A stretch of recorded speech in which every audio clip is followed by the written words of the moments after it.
Hi, I'm Marty DeBergi. I'm a filmmaker. I make a lot of short films.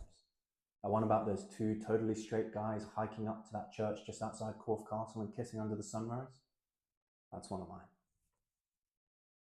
In 1984, I went down to a little town called Goring to visit the renowned talent factory and rock music mecca that is Goring Unplugged.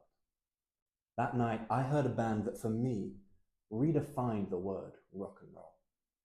I was blown away by their raw power, their exuberance, and their tidiness. That band is Britain's now legendary Headcase. 17 years and one unreleased album later, Headcase have rightfully found their place in rock history as one of England's loudest bands. So when I was given the opportunity to go behind the scenes with the band, naturally I jumped at the chance. I wanted to capture the sights, the sounds, the smells of a hard-working rock band. And I got that. But I got more. A lot more. But hey, enough of my yakking. Let's boogie.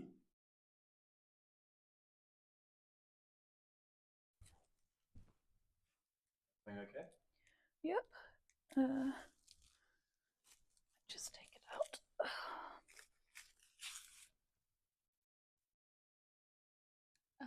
They only had fun size at the supermarket.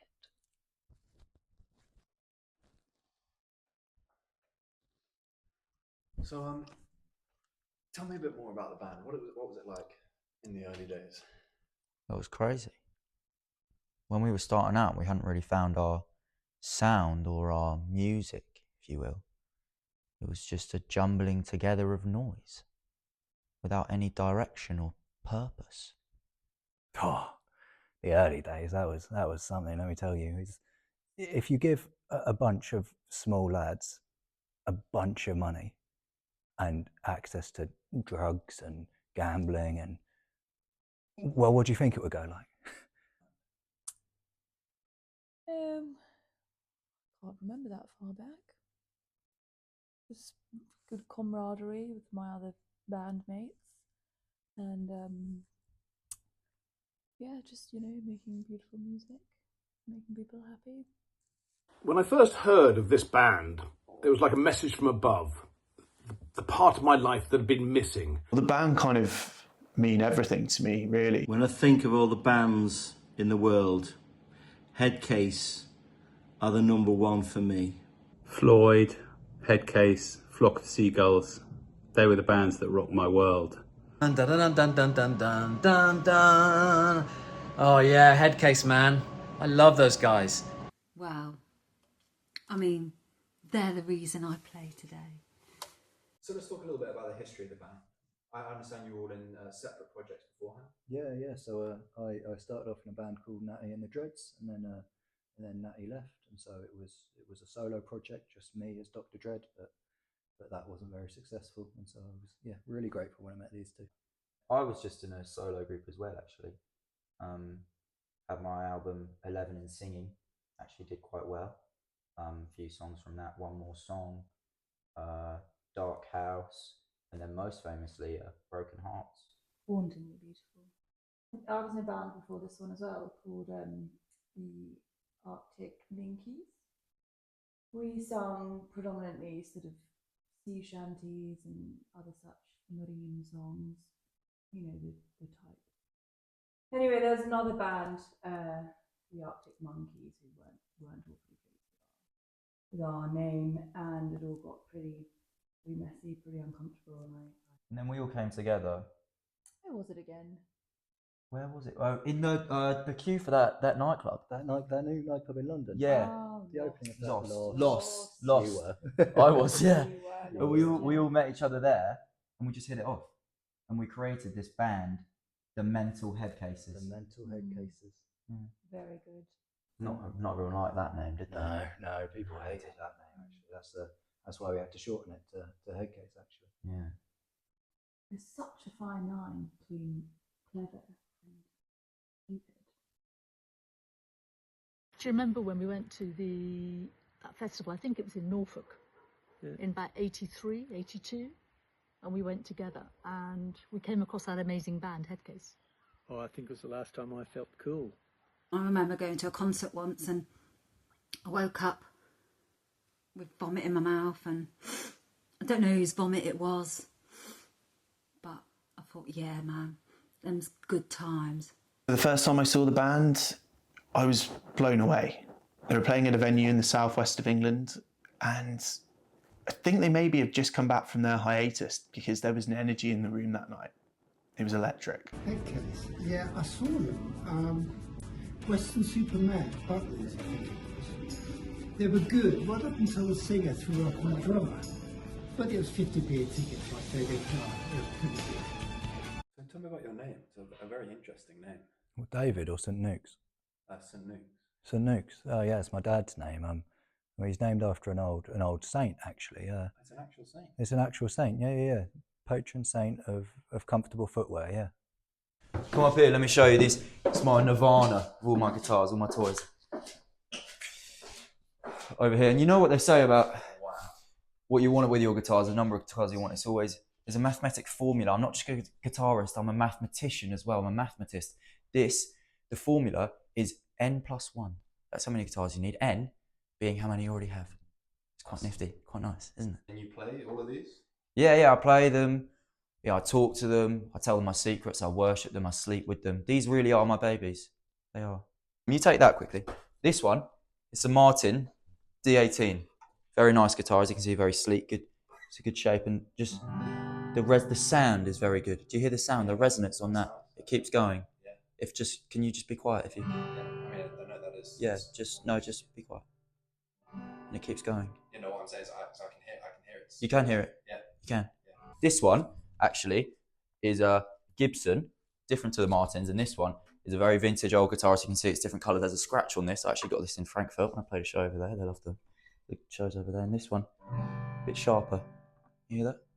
Right, but could you not just like tune it No. down and then it... No, it's because it's a Gibson. You hear that? Do you hear the duration? On that chord just there, and you could go like that or something, and you could just play it, and then while the music's playing, you could just go. Yeah, if you play it twice, it's gonna. Yeah, you play it as many times as you want. It'll still be the same. This is brown. That one's a bit of a lighter colour, and this one's more. It's an OM. That means orchestral and musical, and that it's a bit longer but different. Can you hear that? How it's a bit different. You might not be able. Can you hear that? I don't think I can. You can't hear that. Okay. What? Just one more. You hear that? I like this one. I got this a little while ago. It's a mini one. It's much smaller. You see that? It's a lot smaller than the other ones, and that means that it creates a different, like a bit of a mood. Do you hear the mood in that? Like a smaller mood. Right. It's interesting, and I like it very much. And I know probably someone who doesn't play guitar, maybe like yourself, would be thinking, oh, it probably has a bit of a shorter sound, doesn't it? Probably a bit shorter. No. Look, the sustain on that. The sustain. This one is also a Martin. And I was playing this one of our best shows in just outside Goring Streetley. And the emotion was amazing. I came in, played the guitar, finished it, and I finished the final chord on the guitar. I came back in, and I just felt I crashed, and the guitar stand was in bits. It was absolutely ruined. I'd broken it all. Anyway, I felt a bit bad because that is a nice, as you can see, that is a nice guitar stand. Yeah, so I came in after, I got some silver gaffer tape, and I whacked it all together and put it in. And the next day I came back after I put the gaff tape on it, and it was perfect. It was good as new. It was amazing. And that is how powerful that guitar and that guitar stand are, the power of our music. It is amazing. Do you not think someone might have just bought a new stand? No, it's the same stand. Same as before. This is actually a different type of guitar. From Hawaii. Have you ever been to Hawaii? No, I haven't. It's a very nice place. I have been, yeah. I went once. Got this guitar there actually. And it's a different sound. It's a lot higher in pitch. Interesting. Pitch. And the resonance isn't quite. Do you hear the resonance? What about this one over here? This guitar's broken. I broke it. It's a lot of things are missing from it. Can you see that? And do you not get rid of your old broken guitars? Alright. Throw away my guitars. This is my first guitar. I love this guitar. I love all my guitars. In fact, I'm going to be buried with all of my guitars and take them with me to the next life. Won't that be a bit crowded? Well, it'll just be a very big hole. It's a lot of Martins. Is that your favourite brand? Yeah, I do like Martins. I've got a lot of Martin guitars. But actually, I haven't shown you my favourite guitar, the best one. That's not a Martin. Where's that? Follow me. It's over here. Come quick. It's a lovely guitar. Got it custom made. Anyway, what are you doing? Where is it? Look up. There it is. Wow. Custom Brook. Finest guitar in all of the land. Really Seems beautiful. like a bit of an awkward place to have it. No. I like it there because I can come down when I've played with all my other ones and look at that and go, wow, that's amazing. It is. Don't touch it. Don't even look at it. Come back upstairs. Sorry. Do you remember the first song you guys wrote together? Oh wow. Yeah. Eat Lead. It was Eat Lead. It would have been Eat Lead. Yeah. How did that go? Eat Lead. You're dead. Eat Lead. You're dead. It just kind of That's repeated it. after All that. words. Yeah. It's all we really need though for a good rock song. Just a good hook and a catchy riff. Yeah, we were just one riff away from a hit. You were known to have had quite a few mishaps over the years on tour and recording with the bands. Oh, would we call them mishaps? Maybe. At the time, you got stuck in a sauna filming a music video. Yep. That was rather a hot spot for me. The time you got lost trying to get to the stage from backstage. Yes. That was rather unfortunate for everybody in Philadelphia who came to watch that gig. How did that happen? Well, I've always found my left and right more difficult than other people have, perhaps, and I guess I just got the wrong one. But tough to say, because I didn't understand how you do this thing.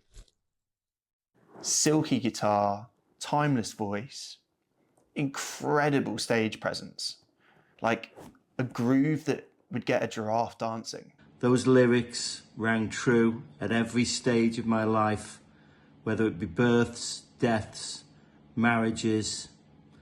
That guy who wrote the lyrics must be some sort of genius. I'd like to meet him one day. Their fourth album, Birthday Kisses, right? 7th track, yeah, called Love You Forever. I thought that song was about me. I like it when he plays the guitar. I like it when he sings. I like that beard. Which beard? His beard. I like clapping with him. Let's talk about some of the different eras of the band. You're primarily known as a heavy rock and roll band, but you've experimented with some different genres. You released a country album. Yeah. Songs from the Father. Songs from a Father. Mm. Great album. Very good album. Interesting choice, given that none of us were actually fathers at that point. That we know of. Yeah. It's not that different, really. Actually, still got the same soul. The same heart, same lyrics. Yeah. Just kind of less volume. The sound's different. The volume's different. Yeah. And like energy. And yeah. Different imagery, different costumes. Different instruments.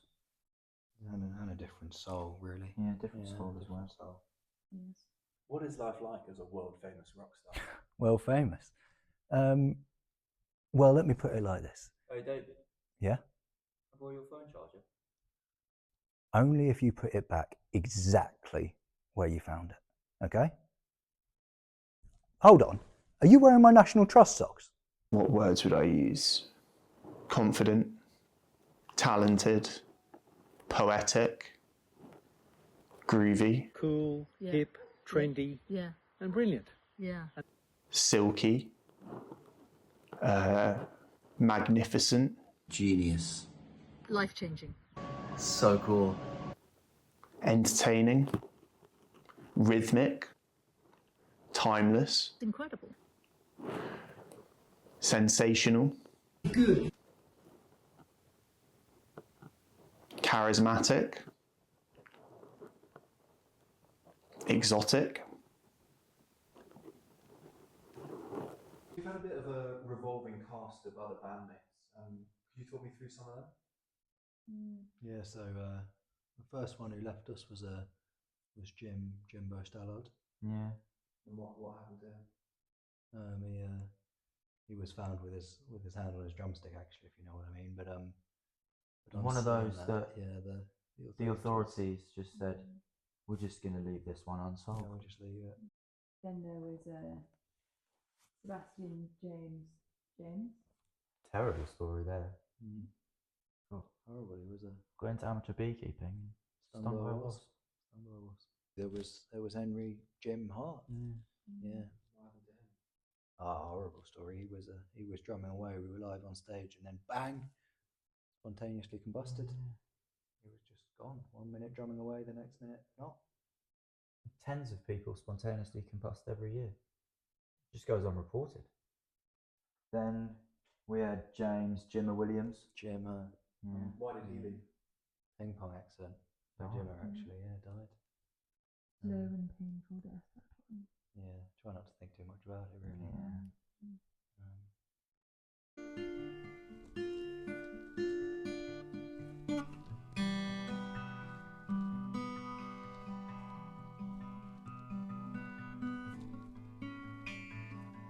That's very pretty.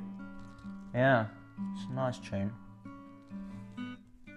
Very delicate.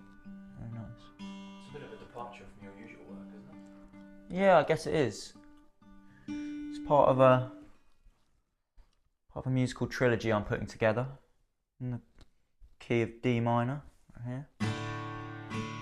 D minor, saddest key of all. Start playing it and people just start weeping instantaneously.